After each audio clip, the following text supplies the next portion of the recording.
Question कह रहा है कि पृथ्वी की भूमध्य रेखा की लंबाई 40,040 किलोमीटर है। यदि इससे 7,000 किलोमीटर की ऊंचाई पर कोई स्पुतनिक लगातार चक्कर लगा रहा है तो इसके द्वारा एक चक्कर में चली गई दूरी क्या होगी? समझिए। तो भूमध्य रेखा की लंबाई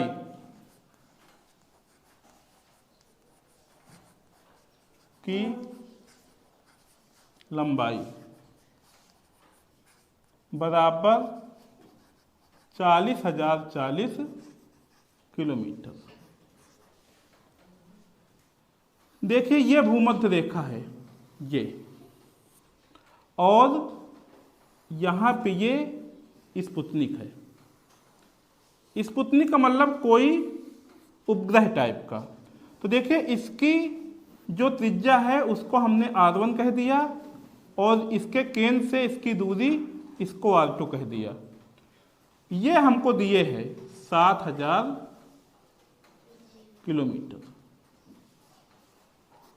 तो इसकी जो परिधि है वही हो जाएगी ये 2 पाई R1 बराबर 40040। ये पृथ्वी है और ये भूमध्य रेखा है। तो जो भूमध्य रेखा है वो परिधि है, एक वृत्त का रूप लिए हुए है। तो इसकी जो लंबाई है वो परिधि मतलब 2 पाई R1 है, और इससे 7,000 किलोमीटर की दूरी पर चक्कर लगा रहा है। ठीक है ना? तो हम क्या करें कि हम R1 को निकाल लें। जब R1 आ जाएगा तो हम 7,000 जोड़ के R2 निकाल लेंगे। ठीक है?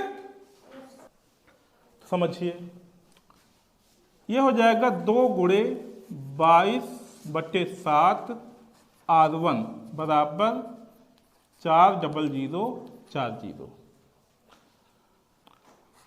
R1 बराबर आ जाएगा 40,040। 7 यहाँ भाग में है, ऊपर गुणा में जाएगा, बटे 22 दूनी 44, ये यहाँ गुणा में है, ये नीचे भाग में आ जाएगा। तो जब इसका आप कैलकुलेशन करेंगे तो आ जाएगा 6370 किलोमीटर। ये R1 आ जाएगा। तो जब R1 आ जाएगा इतना, तो R2 क्या आ जाएगा? R2 बराबर R1 में हम ये लंबाई जोड़ दें तो ये हो जाएगा 6370 प्लस कितना हो जाएगा? 7,000। तो ये आ जाएगा, जोड़िए, 7 6 13, 13,370 किलोमीटर। ये R2 आ जाएगी। तो जब R2 आ गई तो एक चक्कर में तय दूरी क्या हो जाएगी? समझिए,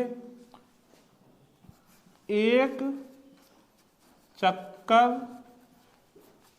में तय दूरी बराबर 2 पाई R2 बराबर, मान रख दें, 2 गुणे 22/7 गुणे ये हो जाएगा 13,370 बराबर।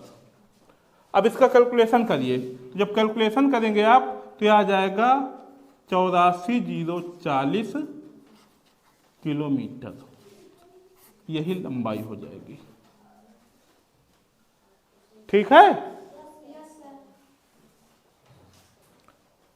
इसका कैलकुलेशन आप करेंगे, इसका भी कैलकुलेशन आप करेंगे।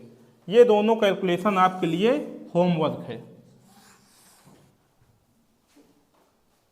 कोई दिक्कत आती है तो कमेंट करिएगा। फिर से समझ लेते हैं। कहा कि भूमध्य रेखा की लंबाई 40,040 किलोमीटर है। यदि इससे 7,000 किलोमीटर की ऊंचाई पर कोई स्पुतनिक लगातार चक्कर लगा रहा है तो इसके द्वारा एक चक्कर में तय दूरी क्या होगी? तो हमने क्या किया, ये भूमध्य रेखा थी, ये स्पुतनिक यहाँ पे कोई उड़ रहा है, और जब उड़ेगा तो उसका पथ वृत्त के आकार का बनेगा। तो इसकी जो त्रिज्या R1 कहते हैं हम, तो इसकी जो परिधि है 2 पाई R1 ये दिया है 40,040। तो हम R1 निकालना चाहते हैं तो यहाँ पे पाई का मान 22/7 रख दिया। जब कैलकुलेट करेंगे तो हमको R1 मिल जाएगी। जब ये R1 आ गई तो R2 के लिए हम R1 में 7,000 जोड़ देंगे। जब 7,000 जोड़ देंगे तो हमें R2 ये मिल गई। तो एक चक्कर में जो तय दूरी होगी वो क्या होगी, इसकी परिधि हो जाएगी। और परिधि कितनी होती है, 2 पाई R होती है। तो 2 पाई R मतलब 2 पाई R2 वैल्यू रखी, इसका कैलकुलेशन करेंगे तो इतने किलोमीटर ये आ जाएगा। समझ में आ गई बात।